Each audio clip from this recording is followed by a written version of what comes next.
Welcome to Heartfelt with Julie Margerison, a space for honest stories, tender truths, and soul-deep conversations. I'm your host, Julie Margerison, and here we explore the questions that stir something real in us.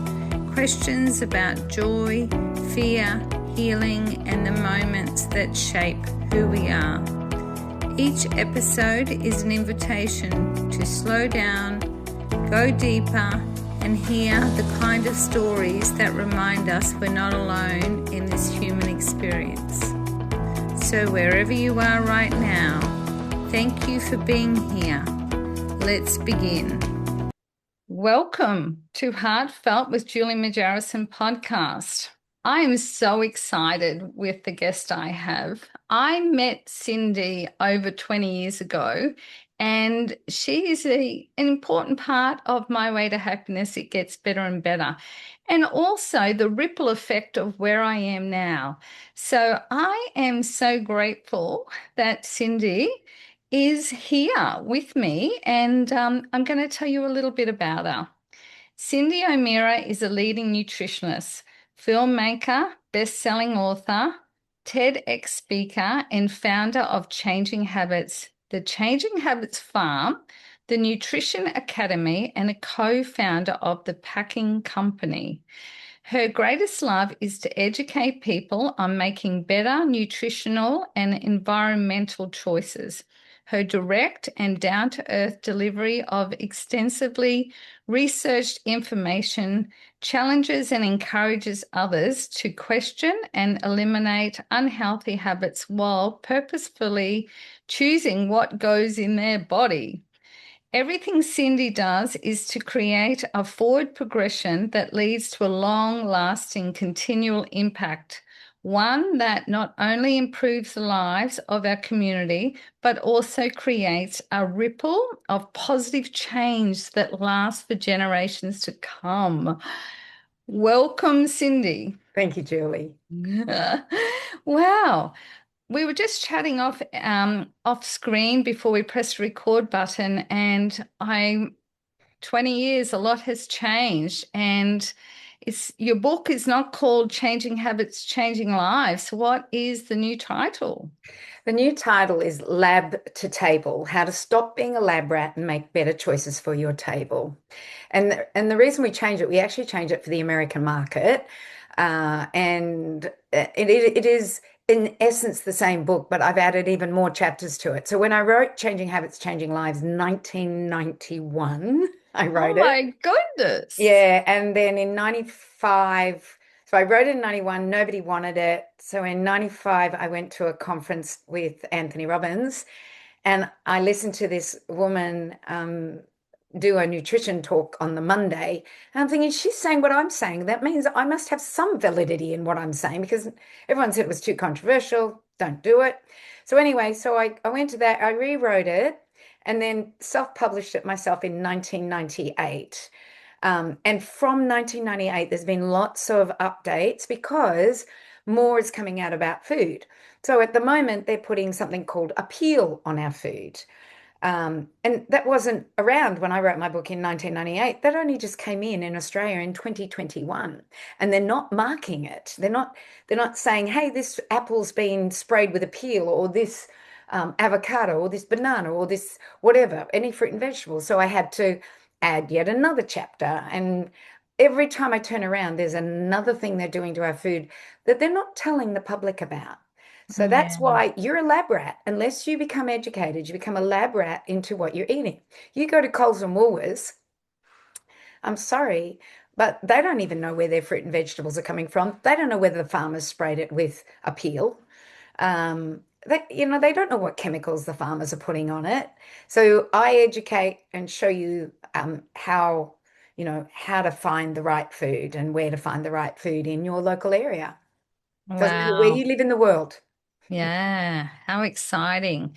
I am so fortunate because my book is very close to being published. And Luckily, I've got a chance to actually change the name of the book before it goes into print. So I feel very blessed and very supported by the universe for allowing this to happen. So, yeah, I Oh, am and isn't so the grateful. universe just beautiful the way it works synchronistically to, Yeah. especially if you have an open mind and um, like an abundance feeling. I don't know what it is, but people are put into your place. They just keep coming in. And like it happened to me this morning, this weird thing happened, and I went, Mm. thank you.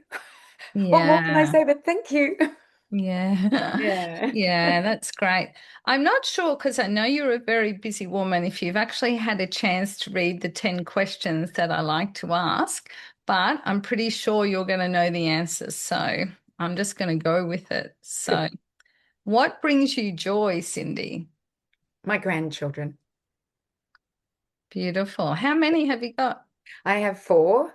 My oldest is four, and then my next is four, and then I have a 2-year-old and a 1-year-old, and they give me the most amount of joy. I have another family that I'm not blood related to, but they're like my family. I've known them since I was 14, and I love.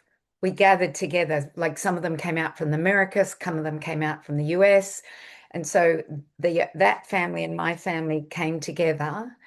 And that would have been the most joyous morning of we had a Mm, pancake breakfast. And it mm, was just all the generations from so it started with my mum and dad, and then it was this next couple, then it's me. And it's just all these generations are now looking after each other. So we had 78-year-olds all the way down to a 1-year-old. And it's just mm. the most amazing generations of babysitters and helpers and love and that's joy. Joy. Yeah, that's my joy is my Yeah. family. And having that community there. Yeah. Yeah. Yeah. Beautiful. Do you have a fear that you're aware of that's holding you back that you'd like to share about? Uh, I think my greatest fear is what's happening to the planet. The lies that are being told. Mm, And sometimes I just want to give up. I kind yeah. of go, I'm trying my best to get the truth out about food because that's what I talk about. And then there's the truth about vaccines, and then there's the truth about medications, and then there's the truth about agricultural chemicals, and then there's the truth about the finance market. And there's all of these things that do give me fear because what gives me that fear is that unless you're awake, you're caught up in this crazy world of lies, Mm, of food lies, of drug lies, of financial lies, of and all of those things that are happening. And I think people are seeing that now with with all these tapes that are coming out and files and I think some people are just going to go, I don't want to see it, I don't want, and they do that with diet. I don't want to see it, I don't want anything to do with it. I'll just continue on my way. And I fear for humanity. I fear for my grandchildren. I'm not going to be around to protect them. I can protect them now, but I'm not going to be around to protect them. So yeah, I think that that would be my greatest fear is that people aren't waking up mm, and they're not listening. And mm, I've been doing this for 45 years, trying to talk about food because that's my lane. I stay in my lane.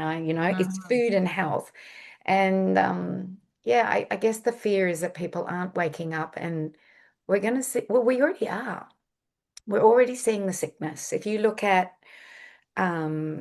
what's happening around the globe. The World Health Organization says that by 2048, 90% of all people who die will die from a chronic disease. That's a lifestyle-induced disease. That's heart mm, disease, cancer, diabetes, um, autoimmune diseases. These are all lifestyle-induced. They're not a genetic. They're not something that just happens, like infectious diseases or something like that. They are lifestyle driven. Do you know that I was doing the stats on deaths in Australia, and 90% of all Australians die from chronic disease? We are already there. And we're only at mm, 2026, and they're predicting 2048 for the whole of the world. Australia's made it. And I looked at England. I just did a talk in England and I did their stats and they're 90% as well. So I don't know who's catching up. I got no idea, but the US mm, is 90%. So this is if we don't start to wake up and mm. not go with the narrative, but do something different. If you want to be a statistic, then um, you know, do what everybody else is doing. If you don't want to be a statistic, do something different. And that's what I Yeah. teach. Yeah. Yeah. It's a race that we don't actually want to win, hey? No, No. no. Have you ever had a life-changing moment? I've had many, and we talked about the synchronicities and how people walk into your life, and I think the thing that changed my life is that I had this woman. I was 19 or just turned 19, and this woman comes into my family's life, and she's a chiropractor, and she's adjusting me, and she finishes adjusting me, and she looks at me, and she goes, "You're a smart woman. What are you doing in a town like this?"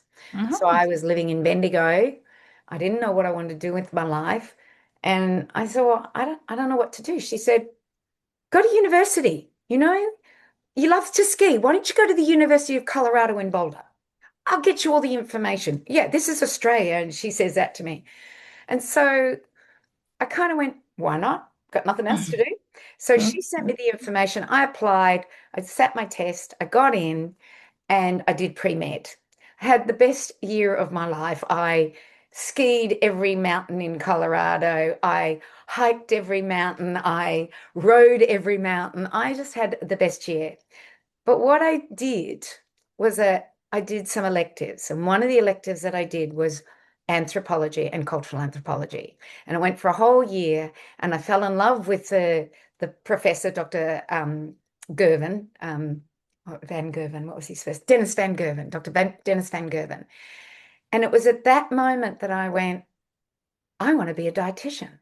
And Mm. so I came back to Australia, did dietetics, realized it was nothing to do with anthropology and cultural anthropology, and then went back to university for another 2 years and did human anatomy. It was that woman saying that one thing to me that took me to the university, that I did anthropology. And from that day on, basically, that has been the basis of my nutrition. I have Mm. lived through 45 years of nutrition changes. I have never changed what I have said. Real food, foods that our cultures and traditions taught us, foods from our ancestors is what we need to eat in order to be healthy. And we need to live an ancestral life, living in a Western world, being outside, seeing the sun, doing some movement, putting your feet on the ground, having connection with loved ones. So it was like that one thing that she said to me absolutely drove my life to where it is today. I Mm. can't, I can't. Amazing. And I can give you Mm. lots of those. I've got another lady that did the same thing for me, but that there's so many ones like that. But that was the one, probably the first one that I remember, and that really drove me to my life's purpose. Mm. Beautiful. Has there been a moment that you wish you could freeze in time? Probably the births of my children. Yeah, Mm. I think so. If you could just freeze that feeling as they pop out and you hold them for the first time. And yeah, that would probably be one. The second one would be my 21st birthday. I was hiking through Colorado and it had snowed and we'd kind of I was camping and I don't have a tent, I just have a tarp. And the tarp had collapsed on me and I couldn't breathe. And finally I got it off me and re-tarped it and fell back to bed again. And the next day was my 21st birthday and we were on this lake. And if I could say, hello, my name is Cyndi, and the lake had come back, hello, my name is Cyndi. It was like I called it Echo Lake. I don't know if that was the name of it. I walked with a bunch of four more people, there was five of us, up this incredible mountain range in snow, like dustings of snow. It was sunny. And I stood on that mountain at the very top and saw the maroon bells in front of me. Mm. And like I'm getting goosebumps now. And it was like, this is heaven. This is the most magnificent place I've ever been in. I was only 21 at the time, but that was my Mm. 21st birthday. Then we hiked down the mountain and we came across these incredible hot springs. So we Wow. all dived into these hot springs, and at that day, I want to relive again. I want to see that again. But I've been told that those hot springs have become very popular now. They're not Yeah. yeah, so people, they've quite changed. So I'm never going to relive that again. But No. I love to hike and go into very, very empty spaces where there's not many people. So I still have those feelings, but that 21st birthday was mind-blowing. Yeah, and that was Yeah. I'd like to freeze that moment as I got to the hill and just looked out at the snow-covered, the maroon bells. It was just, yeah, it's incredible. Mm. Ah, thank you for sharing that. Do you have a trigger that you're aware of that you'd like to share My about? husband is really good at triggering me. We've been together 40 years. But he can trigger me. Yeah. But apart from that, no. No. I don't have a trigger. Like every now and then he'll say something and I'll go, where did that come from? I'm sure women, and people in relationships who have been in relationships for long times, there'll be some things that trigger. But for the most part, we do business well together, we parent well together, we grandparent well together, we travel well together, we adventure well together, we play well together. But every now and then, yeah, if I was going to say anything, he can trigger me. Yeah. Mm. Oh well, that's something else that he ticks off the list for you, hey? Yeah, yeah. If a genie could jump out of the bottle and grant you one wish, what would that be? That people would wake up, that Mm, the elites, the big companies that are killing us, um, that people would wake up, that the world. If people were healthy, they'd be mentally and physically healthy. We'd mm, make better choices. We'd think differently. We'd sleep better. I just feel that there's so many sick people in the world. Like in 1964, I was 4 years of age. The chronic disease rate in Australia was 4%. The chronic mm, disease rate in our kids at the moment is 38%. mm, And the chronic disease rate in our elderly, like above the age of 65, is 80%. mm, So that's what I want. I want a genie to come and go, hey guys, wake up. You should be eating real foods, not ultra processed foods. You shouldn't be relying on drugs. You should be looking at lifestyles. Yes, in an emergency, go there. I don't have a problem with that. But that would be my one wish mm. is the Yeah, world would wake up. I think it'd be a peaceful, kinder, healthy, adventurous, I just think the world would be vastly different. yeah, yeah. What is something that you've never said out loud, but you wish someone would ask you about? There's not much I don't say. So, yeah, there's not much that I don't say. I am very vocal about what I want to say. Like um, the new chief health officer in Queensland came out and said her primary goal was to make sure vaccination rates were up. So I went on the health statistics and I've said to you, I've just done this. And I looked at the amount of people that die from infectious diseases a day, and that's 3 in Australia. And then I looked at the amount of people that died from other causes.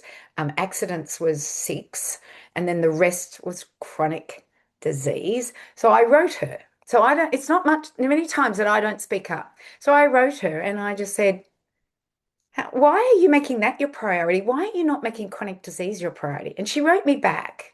And she didn't say, I'm not changing my priority. You're right. You're really right. She wrote me back with all of these strategies, and I thought, you haven't listened. So there's there's nothing I don't think I've said and that I wish I had said because that's just not me. I will be Mm, vocal about what I believe. If I'm not vocal, who's going to be vocal? So mm, I'm going to stand up for my rights and the rights of my children. And I don't want to waste public money on something that we do not need.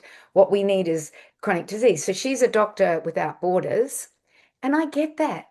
I've been to Uganda. I've been over there and I've seen that infectious disease is important. That's a doctor without borders. Not in Australia. We've gotten over the infectious diseases. And so what we need to do is now concentrate on chronic disease. So no. So in answer to your question, I don't think there is one. no. When was the last time you truly felt seen, and what was about that moment that has stayed with you? I think when I'm stopped in the streets and people recognize me and say, you changed my life. Mm. But I always say to them, I said, I didn't actually, because the only life I can change is my own.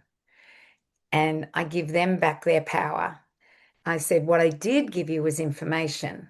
Mm. And you took that information and you acted on it. I said, do you know how many people have read my book and never acted on it? So I Mm. think when I feel truly seen is when somebody does recognize me in the street, they stop me, they want to thank me, or I get a letter, they want to thank me. I think that's when I really feel seen. Yeah, Yeah, beautiful. If you could send one message back to your younger self, a message and not advice, what would that be? a message, not advice. Remember that there are synchronicities in life and don't think them as luck. They're there to guide you in your life. And that's what I believe. I just I love how the universe works. I think that would be the one. I just go trust in that universe. Yeah, I started manifesting. I went to a talk, and this lady who'd written a book called Manifesting Matisse um, was probably 2012, maybe 2011. And I got that book and I got all her tapes and I read it and I did the manifesting and I did everything. And and like one of the things is the world listening to you, is the universe listening to you. So you actually ask, are you listening to me? And I want a gift. Or and I got the most incredible gift this first time. Um, I don't know if you want me to tell the story of the Yeah, gift. yeah, you be if you want. You Okay. share what you like. This is you've got the microphone. Okay. So I asked the universe for a gift. So I wrote down the date and the time right then and there when I was. And then 48 hours later, I wrote the date and time. And in the 90s, I'd read a book called Mutant Messages Down Under. And it really changed my perspective on, it was written by Marlo Morgan, and it really changed my perspective on the traditions and cultures of the Australian Aboriginal people. But I always wondered if the story was true. It was just this thing. I had this thing, well, surely a white woman doesn't go on walkabout for 3 months with the Aboriginal people and learn all the things about them. So I had this thing in my mind. So I'm on a plane to Perth, 5 hours, and I sit next to what I would consider a full-blood Aboriginal man. And I was working because I was going to be speaking over there. So I was kind of working for a couple of hours and then I shut my computer and he turns to me and he says, oh, I wish I could type like you. And I said, why? And he says, well, I'm writing a book. Would you like to read it? And I said, sure. So he passes me his iPad and it takes me about 20 minutes to read what he's written. And I hand it back to him. And I said to him, I don't want to know about your white life. I want to know about your culture. I want to know about your tradition. I want to know those things. And he says to me, oh, I'm going to get to that. And then he says to me, but I can't write it down. And I said, why not? I said, we need to know what your life, your cultures, your traditions, what you were capable of. And I said, have you ever read the book Mutant Messages Down Under? And he said, no. And I said, oh, it's about this and this and this. And with that, I said to him, do you know the real people? And he goes, how do you know about the real people? Just like that. And I said, well, it's in this book. And then he goes, you know that you can pass one and you won't know that you've passed one. He said they're masters of illusion and they telepathically speak. And he told me all this stuff that's in the book, Mutant Messages Down Under. And I told him, I said, there's a really good healing in the book. And he said, yes, we're masters of healers as well. And then he told me a story about him being in a car accident and being unconscious and glass all over him. And the medicine man came in and basically he told me exactly, he did exactly what I had read in the book. He did to this man and basically pulled all the glass out of him. This young man woke up and he didn't need to go into surgery or anything like that. And I said to him, thank you. You're my gift. the gift I asked the universe to see if it was listening to me. I wanted to know for this many years, how long it is. And I want you to know that that 3 hours that we talked on that plane, I was transported to another place, another time. Mm. I Yeah. wasn't on that plane. Yeah, I was not on that plane. In fact, the doors were opened before I actually came back to that plane. I don't know where I was, but I was with him somewhere. Um, and that's when, this is like 13, 14, 15 years ago. And that's when I went, the universe is listening to me. I just have to be grateful, Mm. open to the things that come into my life that are there because, you know, um, that's what my purpose in my life is for. So I manifest. I love manifesting. I think it's the most incredible thing. And if you manifest a crappy life, that's what you're going to get. If you manifest a good life, that's what you're going to get. And there are times when you doubt, but you just got to keep coming back. We all doubt. And yeah, it was the other day, my stepdaughter, not my stepdaughter, my daughter-in-law said to me, "Did we run over a black cat?" Because something else went wrong. And I said, "Yeah, it feels like it, doesn't it, at the moment?" And then today we were both talking, the two of us. This was just a couple of days ago. And I said, "It's everything's going well now, isn't it?" And she said, "Yeah, it's all going well. They're building a house and the trucks are getting trapped." And Oh dear. I said, "Yes, the black cat's gone now." I rang her this morning, and go, "Black cat's gone, we're all good." Yeah. Oh, that Yeah, was an amazing story. Thank you very much for sharing that. you're welcome. I feel like you've sort of answered this question, but I'm not going to assume that I know what the answer is. So, what does healing look like for you right now? I think with health and healing is I don't think people really understand what our body can do, especially after listening to Nathane, this beautiful Aboriginal man, and listening and reading this book and hearing and I've been to Joe Dispenza. I've spent a whole week with him and watched miraculous healings. I think what we've been taught is, oh, it takes 6 weeks to heal a bone. If you've got that disease, you'll die. And I think it's almost like pointing the bone. Mm, But I also think that we have put ourselves into a position where our body is losing its ability to heal because of the ultra processed foods, the chemicals, the plastics, the not looking at the environment for your health, not looking in those areas of lifestyle.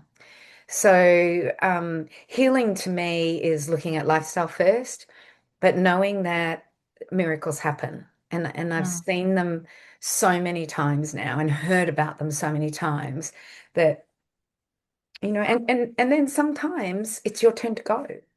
Yeah. I think, I actually think we come onto this planet to live the life, learn the lessons, and we have a pact as to when we leave. Like we lost a young man last week on the sunny coast. It was a freak accident in the surf. He disappeared for 3 days and then surfaced and he had drowned, but he had hit his head. And it was a Mm, freak accident. It was like it shouldn't have happened. And I just think he's not my son, so I probably can easily say this, but I feel for the family and the sister. But I kind of go, was that all he had? Was that 18 years to do what he needed to do? And then he made a pact to leave. I don't know. My sister left early. My mum left early. Was that their time to leave? And there was nothing I could do to help him. Nothing. mm, mm. Yeah. Yeah. I've really enjoyed this conversation, Cyndi, and I really appreciate the openness that you have shared. And I'm keen to get the new book, and I will be tracking it down. And if anyone else wants to know more about Cyndi, the links will be below, and it will be updated in My Way to Happiness. It gets better and better. So I'm so grateful for your time because I know you are one busy lady. Never busy enough to talk to somebody. Thank you, Kelly. Yeah, thank you. Thank you for sharing this moment with us. I hope something in this conversation stayed with you. opened something up in you, or simply made you feel seen. If this episode moved you, feel free to share it with someone who might need it too. And if you'd like to continue the journey with us, be sure to subscribe and stay connected.